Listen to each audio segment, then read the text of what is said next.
सफर की ठोकरें ही मंजिल का पता देती है, ना रुक ए मुसाफिर इन महीन मुश्किलों से, क्योंकि शौर्य के कदमों में ही सफलता सर झुकाती है। भारतीय रेलवे दे रही है आपको सरकारी नौकरी प्राप्त करने का एक सुनहरा मौका। रेलवे ग्रुप डी की तैयारी कर रहे छात्रों के सिलेक्शन को 100% श्योर करने के लिए एसएससी मेकर लेकर आया है श्योर सिलेक्शन बैच, जिसमें आपकी तैयारी को एकदम दमदार तरीके से कराया जाएगा। तो बिना देरी किए अभी ज्वाइन करें एसएससी मेकर का श्योर सिलेक्शन बैच मात्र 350 रुपए में। अधिक जानकारी के लिए डाउनलोड करें एसएससी मेकर का ऐप या दिए गए नंबर पर कॉल करें।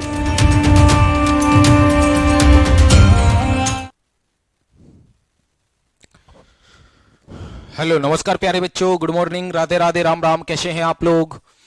मैं दुष्यंत सागर आप सभी का हार्दिक स्वागत करता हूं आपके अपने यूट्यूब चैनल एसएससी मेकर पर। तो सभी को नमस्कार, सभी को राधे राधे, सभी को राम राम भाई, सभी को नमस्कार, सभी को राधे राधे, सभी को राम राम। कैसे हैं आप लोग? जल्दी से आप लोग आ जाइए, फिर हम लोग क्या करते हैं, क्लास को स्टार्ट करते हैं और सारी चीजों को समझते हुए क्या करेंगे, आगे बढ़ जाएंगे। ठीक है भाई? तो सभी को नमस्कार जी, जल्दी से आप लोग आ जाइए भाई, सभी बच्चे। बहुत बढ़िया जी, राधे राधे भाई, सभी को राधे राधे, सभी को राम राम, है ना? तो हम लोग क्या करते हैं, क्लास को स्टार्ट करते हैं। ठीक है भाई? एक बार सभी बच्चे क्लास को शेयर कर दो, ठीक है? और देखो, आप लोग बहुत अच्छे से जानते हैं कि ये जो आपकी क्लास चलती है, डेली चलती है सुबह 7 बजे, तो आप लोग टाइम से आ जाया करो। ठीक है भाई? यहाँ पे देखो भाई, आप लोग बहुत अच्छे से जानते हैं, आप लोग तैयारी कर रहे हैं किसकी? रेलवे ग्रुप डी की। तो रेलवे ग्रुप डी के लिए हमारा बहुत अच्छा बैच चलाया गया है। कौन सा? Sure selection batch. क्लियर है? कौन सा बैच चलाया गया मेरे भाई? श्योर सिलेक्शन बैच चलाया गया है। अब जो श्योर सिलेक्शन बैच है, इसकी फीस आखिर कितनी है? तो इसकी फीस है मात्र 350 रुपए। ठीक है? 350 रुपए में आपको ये पूरा कोर्स मिल जाएगा। बहुत ही बढ़िया, बिल्कुल लाइव क्लासें आपको मिल जाएंगी। ठीक है? और बिल्कुल बेसिक से पढ़ाया जा रहा है। आप लोग इस कोर्स को ले सकते हैं। और जो भी बच्चे तैयारी कर रहे हैं किसकी? एनटीपीसी की। जो भी बच्चे तैयारी कर रहे हैं एनटीपीसी की, उनके लिए बहुत अच्छा बैच चलाया गया है। कौन सा? आपका तेजस बैच। ठीक है? इसकी फीस कितनी है? मात्र 499। तो 499 में आपको पूरा कंप्लीट वीडियो कोर्स मिल जाएगा। ठीक है? बिल्कुल बेसिक से क्लासें पढ़ाई गई हैं इसमें। ठीक है? समझ गए बात को? चलो जी, अब हम लोग क्या करते हैं, आगे बढ़ते हैं। तो आज की क्लास को हम लोग स्टार्ट करते हैं। ठीक है? आज की क्लास को हम लोग क्या करते हैं मेरे भाई, स्टार्ट करते हैं। तो ये देखो जरा, आज की क्लास हम लोग निकालते हैं और उसके बाद उसको क्या करते हैं, समझते हैं। ठीक है? हाँ जी,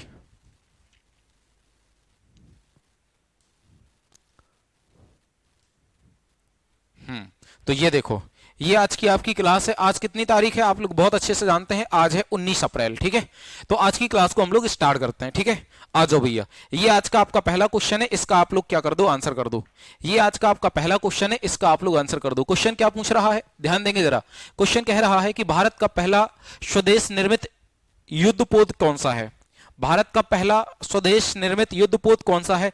तो आप कहोगे आईएनएस अरिहंत, आईएनएस तलवार, आईएनएस सिविलिक या आईएनएस गोदावरी। तो आंसर क्या आ जाएगा आपका मेरे भाई? डी ऑप्शन बिल्कुल सही आ जाएगा। इस प्रकार से आपको आंसर करना है। जैसे क्वेश्चन नंबर 1 है, इसका आंसर आपका ए आया है। जिस बच्चे का ए आया है वो 1 का आंसर 1 ही करेगा। जिस बच्चे का आंसर बी आया है वो 1 का आंसर आप लोग 1 भी करेंगे। जिसका आंसर सी आ रहा है वो 1 का आंसर 1 सी करेंगे। और जिनका आंसर डी आ रहा है वो 1 का आंसर क्या करेंगे, 1 डी करेंगे। इस फॉर्मेट में आप लोग आंसर करने की कोशिश किया करो। ठीक है भाई? चलो जी, आगे बढ़ते हैं हम लोग। क्वेश्चन नंबर 2 कीजिए। इनमें से क्या को मानव उपयोगकर्ता और कंप्यूटर हार्डवेयर के बीच एक इंटरफेस के रूप में जाना जाता है? मानव उपयोगकर्ता और कंप्यूटर के बीच एक हार्डवेयर के रूप में जाना जाता है, ऐसा क्या है? ये आप लोग फटाफट से आप लोग बताइए। तो क्या ऑपरेटिंग यूनिट है, या सॉफ्टवेयर है, या फिर मॉडेम है, या फिर ऑपरेटिंग सिस्टम है? तो जब हम किसी चीज को चलाते हैं तो वो ऑपरेटिंग सिस्टम के माध्यम से ही चलती है। यहां पे हम लोग बोर्ड, यहां पे आप लोग देख पा रहे हैं, हम बोर्ड यूज कर रहे हैं, पढ़ा रहे हैं, क्वेश्चन ऊपर नीचे हो रहे हैं, लिख रहे हैं। तो ये सारा चीजें किसके माध्यम से पॉसिबल हो पा रही हैं? ऑपरेटिंग सिस्टम के माध्यम से ये आपकी पॉसिबल हो पा रही हैं। और ये सॉफ्टवेयर और हमारे बीच में क्या है, एक हार्डवेयर है। ठीक है भाई? तो आंसर क्या आ जाएगा आपका? आंसर आ जाएगा आपका डी ऑप्शन। ठीक है? चलो, क्वेश्चन नंबर हम लोग करेंगे 3। फोर्ट्रॉन है, ये क्या है मेरे भाई, जल्दी से आप लोग बताओ। तो 5वीं पीढ़ी के कंप्यूटरों की भाषा, या सभी विश्वविद्यालयों को जोड़ने वाला लिंक, या दुनिया का पहला इलेक्ट्रॉनिक डिजिटल कंप्यूटर, या फिर पहली उच्च स्तरीय प्रोग्रामिंग लैंग्वेज? कौन सी है? फोटोन है। तो आंसर क्या आ जाएगा मेरे भाई? आंसर आ जाएगा डी ऑप्शन। क्लियर है? क्या आ जाएगा? डी ऑप्शन आ जाएगा। शाबाश। क्वेश्चन नंबर 4 का आंसर कीजिए आप लोग। निम्नलिखित में से किसे वर्ल्ड वाइड वेब का जनक माना जाता है, जिसको आप लोग क्या बोलते हैं? WWW। WWW, ठीक है भाई। WWW का फुल फॉर्म क्या हो जाएगा? World wide web. और इसका निर्माण कब किया गया था? इसका निर्माण किया गया था 1989 में किया गया था। किसने किया था? टिम बर्नर्स-ली ने किया था। किसने किया था? टिम बर्नर्स-ली ने। तो आंसर क्या आ जाएगा? सर टिमोथी जॉन बर्नर्स-ली, वही आ जाएगा। तो आंसर क्या रहेगा आपका? बी ऑप्शन बिल्कुल परफेक्ट है। क्लियर है? बी ऑप्शन आपका क्या आ जाएगा? बिल्कुल परफेक्ट है। यहां पे आपने देखा होगा HTTP, इसका निर्माण भी किसने किया था? टिम बर्नर्स-ली ने किया था, जिसका फुल फॉर्म होता है hyper text transfer protocol. Hyper text transfer protocol, इसका निर्माण भी किसने किया? बर्नर्स-ली ने किया। ठीक है भाई। क्वेश्चन नंबर 5, निम्नलिखित में से किसका उपयोग जल के शुद्धिकरण के लिए किया जाता है? ऐसा क्या है जिसका उपयोग हम लोग क्या करते हैं? जल की शुद्धिकरण के लिए करते हैं। अब आप लोग बताइए, क्या ऐसा सोडियम है, या कार्बन डाइऑक्साइड है, या फिटकरी है, या फिर क्या है भैया? नाइट्रोजन है। तो आप कहोगे दिस इज वेरी इजी, फिटकरी will be the right answer of this question. फिटकरी आपका क्या आ जाएगा? बिल्कुल सही उत्तर आ जाएगा। ये आपका क्या होता है? फिटकरी का फॉर्मूला होता है। आप लोग इसको नोट कर लेना, क्योंकि कभी कभी डायरेक्ट एग्जाम में आ जाता है कि जैसे जो आप 12th और 10th के जो बच्चे हैं, उनके एग्जाम में आता है कि आप फिटकरी का फॉर्मूला लिखिए, आप फिटकरी का फॉर्मूला लिखिए। लेकिन जो कॉम्पिटेटिव एग्जाम के बच्चे हैं, उनके एग्जाम में आता है कि निम्नलिखित में से कौन सा फटकरी का फॉर्मूला है, या फिर ये फॉर्मूला दे देंगे और बोलेंगे ये किस चीज का फॉर्मूला है। ठीक है, ऐसे क्वेश्चन आ जाता है। तो इसको आप लोग क्या कर लो मेरे भाई? नोट कर लो। K2SO4 इंटू Al2 SO4 का होल थ्राइस इंटू 24 H2O, ये बिल्कुल फिक्स है, यही आता है डायरेक्ट। ठीक है, नीचे वाला ज्यादा पूछा जाता है, हालांकि दोनों हैं एक ही दोनों। ठीक है भाई, चलो जी आगे बढ़ते हैं हम लोग। क्वेश्चन नंबर 6 करेंगे हम लोग। क्वेश्चन नंबर 6 क्या कहता है? निम्नलिखित में से कौन सा भारत में बिजली उत्पादन का मुख्य सोर्स है? भारत में बिजली उत्पादन का मुख्य सोर्स क्या है? ताप जल विद्युत, सौर ऊर्जा, नाभिकीय ऊर्जा, या जल विद्युत? बताओ। यानी कहने का मतलब यह है कि हमारे भारत में बिजली उत्पादन का सबसे मुख्य सोर्स क्या माना गया है? तो वो ताप विद्युत। यानी जो हमारे पदार्थ होते हैं, जो उत्तेजित पदार्थ होते हैं, उनसे हम लोग क्या करते हैं भैया? उससे हम लोग बिजली का निर्माण करते हैं। क्या करते हैं?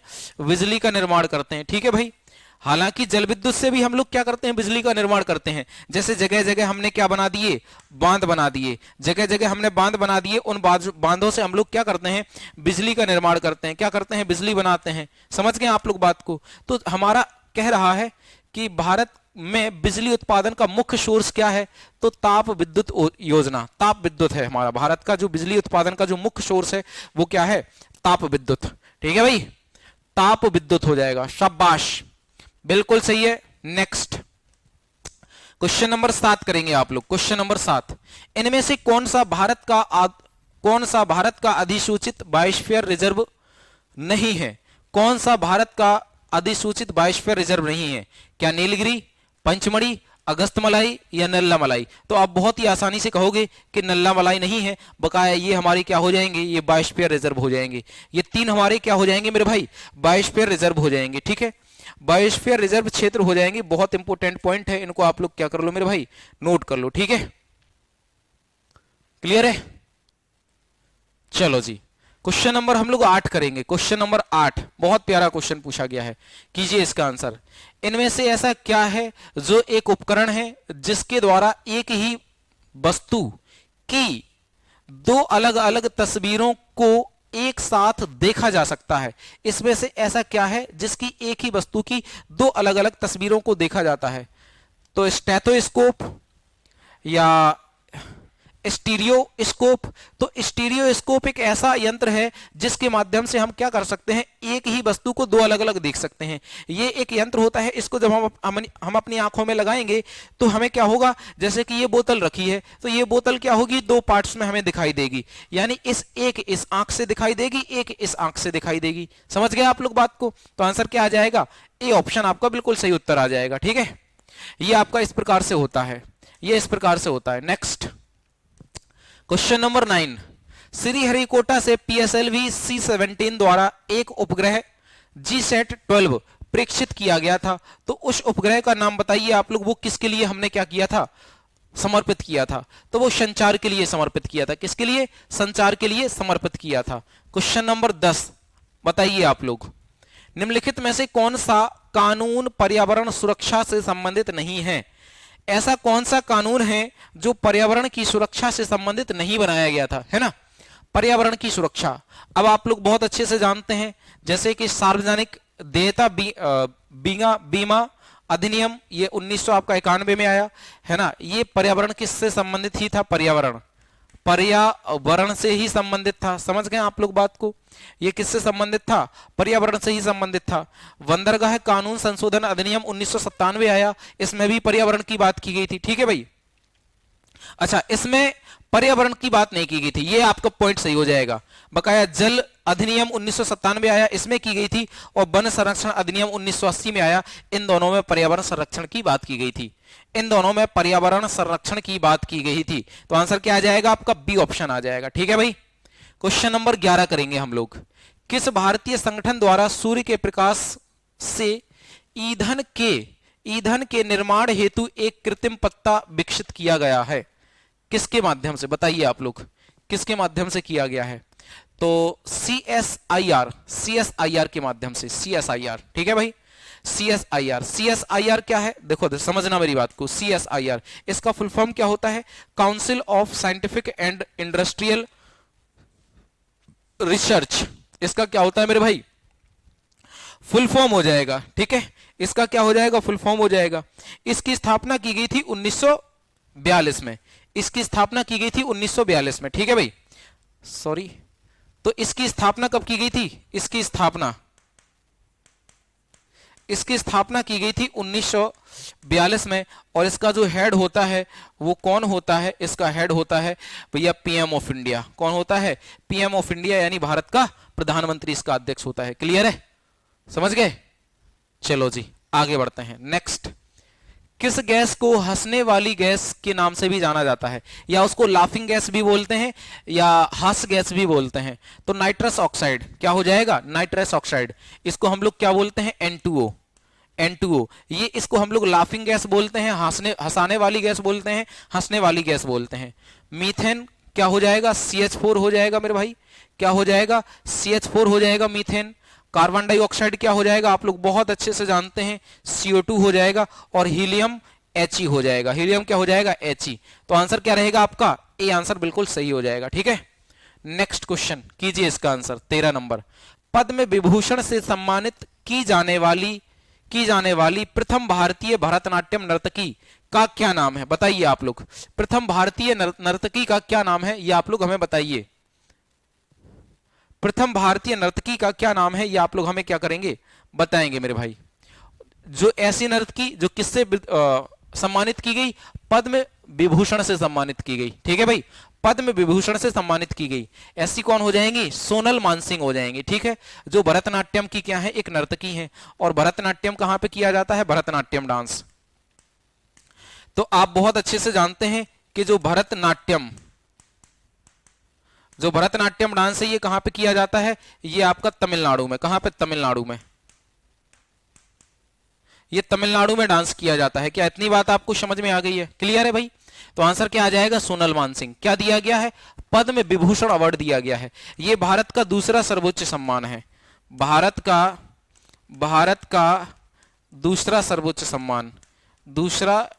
सम्मान, ठीक है भाई, सर्वोच्च सम्मान है। तो भारत का सबसे पहला कौन सा है, भारत रत्न है, ठीक है। इसकी स्थापना 1954 में, और 1954 में ही भारत रत्न की स्थापना की गई थी। 1954 में ही किसकी, भारत रत्न की स्थापना की गई थी। प्रथम पंचवर्षीय योजना किस मॉडल पर आधारित थी, प्रथम पंचवर्षीय योजना किस मॉडल पर आधारित थी। हमसे क्वेश्चन पूछा जाता है कि जो पहली पंचवर्षीय योजना थी, प्रथम पंचवर्षीय योजना थी, ध्यान देना, पंचवर्षीय, जो पहली पंचवर्षीय योजना थी उसको हम लोग ध्यान देना जरा, वो कब से कब तक चली, 1951 से लेकर आपका 1956 तक चली। पहली पंचवर्षीय योजना 1951 से लेकर 1956 तक चली, ध्यान देना जरा, ठीक है। ये बात आपको समझ में आ गई है। अब हम लोग बात क्या करें, हम करेंगे हम लोग बात करेंगे कि ये जो पहली पंचवर्षीय योजना है इसका डिजाइन किसने तैयार किया था। डिजाइन किसने तैयार किया था, तो हेरोल्ड और डॉमर ने। किसने, हेरोल्ड और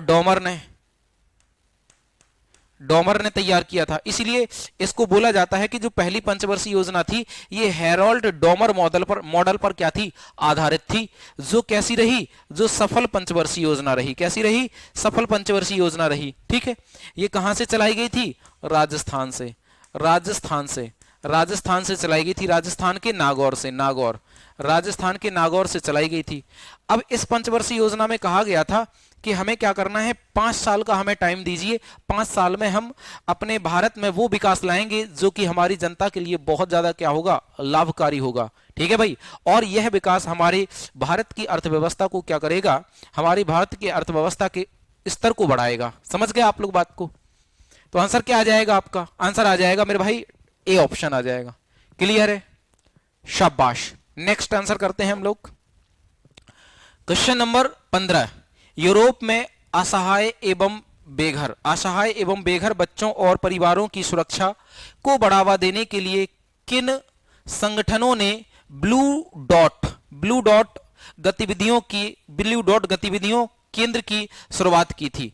किसके द्वारा की गई थी, बताओ जल्दी से, किसके द्वारा की गई थी। तो यूएनडीपी द्वारा, या यूएनएचसीआर, या फिर यूएनएचसीआर, या फिर आपका डब्ल्यूएचओ के माध्यम से, या यूएनडीपी के माध्यम से। यूएनडीपी तो क्या करता है, विकास सूचकांक जारी करता है। डब्ल्यूएचओ क्या हो जाएगा, एक स्वास्थ्य ऑर्गेनाइजेशन हो जाएगा, यानी वर्ल्ड हेल्थ ऑर्गेनाइजेशन हो जाएगा डब्ल्यूएचओ। ठीक है, तो यूनिसेफ और यूएनएचसीआर, तो ये आंसर बिल्कुल सही हो जाएगा। यूनिसेफ और एनएचसीआर, यार सॉरी, यूएनएचसीआर, ये और आपका यूनेस्को, जो कि क्या है, एक पर्यटन संस्थान है, पर्यटन संस्थान है मेरे भाई। ठीक है, संस्थान है, समझ गए, जिसकी स्थापना कब हुई थी, 1945 में। हेडक्वार्टर कहां पे है इसका, पेरिस में है। तो आंसर आपका सी बिल्कुल सही हो जाएगा। सभी बच्चे एक बार कमेंट करते चलो भाई, सभी बच्चे एक बार कमेंट करते चलो, फिर देखो क्या मजा आता है पढ़ने में। ठीक है, ईमानदारी से पढ़ेंगे तो पढ़ने का एक अलग ही आनंद आएगा। ईमानदारी से कोई भी काम कर लो, हर एक काम में मजा आता है, बस ईमानदारी से करो, है ना, बस ईमानदारी से करो। 10 कुमार चरित या टेल्स ऑफ 10 प्रिंसेस की रचना है, यानी ये किसकी रचना हो जाएगी, ये भैया बुद्ध स्वामी की, या भर्तहरि की, या फिर बिहारी द्विवेदी की, या फिर दांडी की। तो आंसर आ जाएगा दंडी। क्या आ जाएगा, दंडी की रचना है ये। 11वीं पंचवर्षीय योजना में इनमें से क्या से संबंधित कारीगरों को marketing support and services scheme द्वारा सहयोग दिया गया था। असहयोग थोड़ी ना, सहयोग दिया गया था। किस स्कीम के माध्यम से, तो हस्तशिल्प स्कीम के माध्यम से, या फिर रत्न आभूषण के माध्यम से, या हथकरघा के माध्यम से, या चमड़े के सामान के माध्यम से। तो हस्तशिल्प के माध्यम से। ठीक है, आंसर आपका क्या आ जाएगा, ए आ जाएगा। 11वीं पंचवर्षीय योजना में हस्तशिल्प से संबंधित कारीगरों को मार्केटिंग सपोर्ट्स और सर्विसेज स्कीम द्वारा सहयोग दिया गया था। मतलब ताकि जो हमारे भारत की जो जनता है वो ज्यादा से ज्यादा अपने हाथ से, अपने टैलेंट के अकॉर्डिंग कुछ ना कुछ ऐसा काम करे, है ना। अब जैसे कि आज आपने देखा होगा हर एक बंदे के अंदर कोई ना कोई टैलेंट है। किसी के अंदर झुमका गिरा रहे बरेली के बाजार में, वो वाला टैलेंट है, किसी के अंदर वो वाला टैलेंट है, हीरा बेटे, तो सबके अंदर एक अलग टैलेंट है मेरे भाई, है ना। तो अपना टैलेंट को सामने रखिए। जब आप अपने टैलेंट को सामने रखेंगे तभी आप उस टैलेंट के दम पर खड़े हो पाएंगे, अन्यथा खड़े नहीं हो सकते आप। ठीक है, तो आंसर क्या आ जाएगा, आंसर आ जाएगा मेरे भाई ए ऑप्शन। ठीक है, अंडमान निकोबार द्वीप का राजकीय पक्षी कौन सा है। अंडमान निकोबार द्वीप का राजकीय पक्षी कौन सा है? फटाफट से आप लोग इसका आंसर बताइए। तो अंडमान निकोबार द्वीप आप लोग बहुत अच्छे से जानते हैं। अंडमान निकोबार हमारा क्या हो जाएगा? ये भारत का क्या हो जाएगा? भारत का केंद्र शासित प्रदेश हो जाएगा, भारत का यूटी हो जाएगा अंडमान निकोबार, जिसका गठन किया गया था 1956 में। कब? 1956 में इसका गठन किया गया था, ठीक है। और इसकी राजधानी क्या बनाई गई है? विजयपुरम बनाई गई है, विजयपुरम, विजयपुरम बनाई गई है, विजयपुरम इसकी राजधानी बनाई गई है, ठीक है। तो हमसे कह रहा है कि अंडमान निकोबार का राजकीय पक्षी कौन सा है? तो ग्रेट हॉर्नबिल या इंडियन रोलर या सूटी टर्न या वुड पिजन। तो आंसर आ जाएगा वुड पिजन। ये एक कबूतर ही है, ये क्या है? एक कबूतर ही है मेरे भाई। तो आंसर आपका आ जाएगा 18 का आंसर क्या आ जाएगा? ए ऑप्शन बिल्कुल सही हो जाएगा ये। और अंडमान और निकोबार के बीच, अंडमान और निकोबार के बीच 10 डिग्री चैनल है मेरे भाई। कई बार क्वेश्चन पूछा गया है, कितना? 10 डिग्री चैनल, ठीक है। जलियांवाला बाग हत्याकांड के विरोध का प्रत्यक्ष परिमाण क्या रहा? जलियांवाला हत्याकांड के विरोध का प्रत्यक्ष परिमाण क्या रहा? मॉन्टेग्यू चेम्सफोर्ड सुधार या रॉलेट अधिनियम, भारतीय रक्षा अधिनियम, मार्ले मिंटो रिफॉर्म्स 1909 के आसपास, रक्षा अधिनियम, रॉलेट अधिनियम 1919 में, मॉन्टेग्यू चेम्सफोर्ड सुधार, तो ये भी नहीं होगा। तो जलियांवाला बाग हत्याकांड रॉलेट अधिनियम के विरोध का प्रत्यक्ष परिमाण है। तो किसका विरोध किया गया था इसमें? रॉलेट एक्ट का ही तो विरोध किया गया था, जो कब आया था? मार्च 1919 में आया था, मार्च 1919 में आया था। और फिर इसका क्या हुआ? प्रोटेस्ट यानी विरोध हुआ, फिर इसका विरोध हुआ। और इसके विरोध के चक्कर में ही क्या हुआ था? 13 अप्रैल को, 13 अप्रैल 1919 में जलियांवाला बाग हत्याकांड होता है पंजाब के अमृतसर में। कहां पे? पंजाब के अमृतसर में, जिसमें लगभग बहुत सारे लोग मारे जाते हैं। और ये घटना भी बैसाखी के दिन होती है, बैसाखी के त्योहार के दिन होती है, ठीक है। बिल्कुल सही है। तो क्वेश्चन का आंसर क्या आ जाएगा? इसका आंसर क्या आ जाएगा मेरे भाई? बी ऑप्शन बिल्कुल सही है। इनमें से कौन सा भारत का अधिसूचित बायोस्फीयर रिजर्व नहीं है? तो देखो वही आ गया, नल्ला मलाई, ये तो हम लोग कर चुके हैं ना। भारत में राज्य सरकार द्वारा कर लगाए जाते हैं, तो भारत में राज्य सरकार द्वारा कौन से कर लगाए जाते हैं? पूंजीगत कर, निगम कर, सीमा कर या शराब कर? तो शराब कर ही तो लगाया जाता है। आपने देखा होगा शराब, दारू, इस पर अलग ही टैक्स लगता है। सबसे ज्यादा लगता है दारू पर, सबसे ज्यादा दारू पर लगता है और स्टाम्प पर लगता है। स्टाम्प पर टैक्स लगता है। स्टाम्प जो आपने देखा होगा अलग अलग राज्यों के अलग अलग एफिडेविट होते हैं, ठीक है। तो आंसर क्या आ जाएगा? ए ऑप्शन आ जाएगा। अच्छा, कोई इनमें से दारू का फॉर्मूला बताएगा? दारू का कोई इनमें से दारू का फॉर्मूला बताएगा? तो आप कहोगे जी बिल्कुल C2H5OH, जी बिल्कुल C2H5OH दारू का फॉर्मूला हो जाएगा। अब ऐसा नहीं इसको निकाल के फिर तुम पी जाओ, है ना। चलो जी, तो आंसर ए आ जाएगा। नेक्स्ट, इनमें से कौन सा हड़प्पा स्थल गुजरात में पाया गया है? इनमें से कौन सा हड़प्पा स्थल गुजरात में पाया गया है? तो बालाथल या खांडिया या मांडा या धौलावीरा? कहां पे? गुजरात की बात कह रहा है ना, तो धौलावीरा में, धौलावीरा पाया गया है गुजरात में, ठीक है भाई। धौलावीरा, बकाया ये जो कच्छ वच्छ वगैरह है, प्रभास पाटन वगैरह, बहुत सारी चीजें गुजरात में है। लेकिन डिपेंड करता है ना कि ऑप्शन में क्या दिया है। तो ऑप्शन में तो आंसर क्या लगा देंगे आप लोग? डायरेक्ट आंसर आप लोग डी लगा देंगे। Question number 23, mount Godwin Austen K2 की लंबाई कितनी है? हमने आपको बताई थी 8611 मीटर, 8611 मीटर, 8611 मीटर। ये किसकी लंबाई हो जाएगी भैया? K2 की लंबाई हो जाएगी, जिसको हम लोग गॉडविन ऑस्टिन बोलते हैं, जो पहले कहां पे थी? पहले भारत के क्षेत्र में थी, भारत के क्षेत्र में, लेकिन पाकिस्तान ने कब्जा किया और अब ये पाकिस्तान की सबसे ऊंची चोटी हो गई, ठीक है। 8848 ये किसकी? माउंट एवरेस्ट की ऊंचाई हो जाएगी। माउंट एवरेस्ट की, किसकी? Mount Everest, mount Everest, mount Everest की क्या हो जाएगी? ऊंचाई हो जाएगी। This is clear. नेक्स्ट, भारतीय संविधान के गणतांत्रिक होने का कारण क्या है? भारतीय संविधान के गणतांत्रिक होने का कारण क्या है? प्लीज फटाफट से आप लोग इसका आंसर बताइए। भारतीय संविधान के गणतांत्रिक होने का कारण क्या है? तो भारतीय संविधान के गणतांत्रिक होने का कारण यह है कि हमारे भारत के संविधान में कोई भी वंशानुगत तत्व नहीं है। क्या ये अच्छा सही आंसर है? कारण क्या है? तो ये ऐसे है तो सही, लेकिन ये बात बिल्कुल सिद्ध नहीं हो रही है। मतलब इसको और भी ऑप्शन हमें पढ़ने पड़ेंगे ना। इनमें से अधिक इसमें इनमें अधिकार विधेयक शामिल है। संविधान के गणतांत्रिक होने का क्या कारण है? इनमें वयस्क मताधिकार प्रदान किया गया है। इनमें निर्वाचन संसद का प्रावधान शामिल किया गया है तो सही, ये भी सही है, ये भी सही है, ये भी सही है और ये भी सही है। लेकिन यदि ऑप्शन के अकॉर्डिंग हम लोग प्रायिकता देंगे, यदि ऑप्शन के अकॉर्डिंग हम लोग प्रायिकता देंगे तो किसको देंगे? डी ऑप्शन को देंगे प्रायिकता। ठीक है भाई, किसको देंगे मेरे भाई? डी ऑप्शन को हम लोग ज्यादा प्रायिकता देंगे।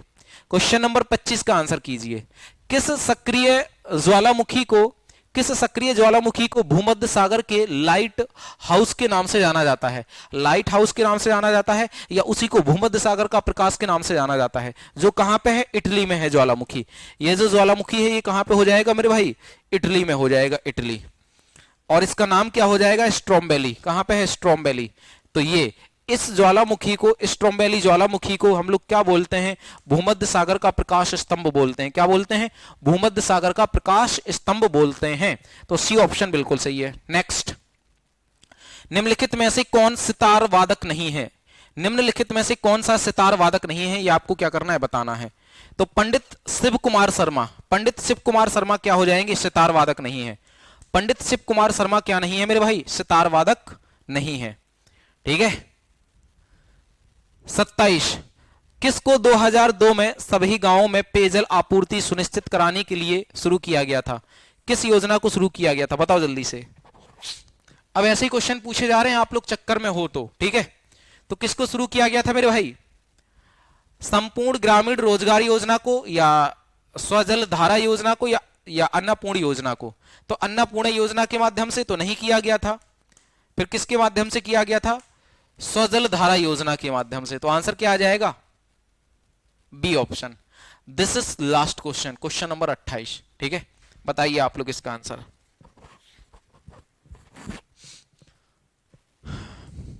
ये आपका लास्ट क्वेश्चन है और इसका आप लोग आंसर बताइए। ठीक है, और इसका आंसर आप लोग किस में बताएंगे? कमेंट बॉक्स में आप लोग कमेंट करके बता देंगे। ठीक है, कमेंट बॉक्स में कमेंट करके बता देंगे। ये आपका HW क्वेश्चन है, HW क्वेश्चन। ठीक है, तो आज के लिए हम लोग इतना ही पढ़ते हैं। बकाया आप लोग बने रहिए, पढ़ते रहिए, मुस्कुराते रहिए, बिंदास रहिए, खुश रहिए। और ये देखिए जरा, है ना, जो भी बच्चे तैयारी कर रहे हैं किसकी भाई? NTPC की, उनके लिए बहुत बढ़िया बैच चलाया गया है, तेजस बैच। आप लोग तेजस बैच को ज्वाइन कीजिए और अपनी तैयारी बेहतर कीजिए। ठीक है भाई, जो तेजस बैच है इसकी फीस है कितनी भैया? मात्र 499 रुपए इसकी फीस हो जाएगी। क्लियर है? ये बात समझ में आ गई? इसके अलावा जो भी बच्चे तैयारी कर रहे हैं रेलवे ग्रुप डी की, तो उनके लिए बहुत अच्छा बैच चलाया गया है मेरे भाई, श्योर सिलेक्शन बैच चलाया गया है। This is clear? तो जो श्योर सिलेक्शन बैच है इसकी फीस कितनी है? मात्र 350 रुपए। तो 350 रुपए में आपको ये कोर्स मिल सकता है और आप लोग बहुत अच्छे से, बिल्कुल बेसिक से पढ़ सकते हैं। ठीक है, तो आज के लिए बस इतना ही। बकाया आप लोग पढ़ते रहिए, मुस्कुराते रहिए, बने रहिए, बिंदास रहिए। बकाया कल मिलते हैं सेम जगह सेम टाइम पर। तब तक के लिए नमस्कार, राधे राधे, राम राम, जय हिंद।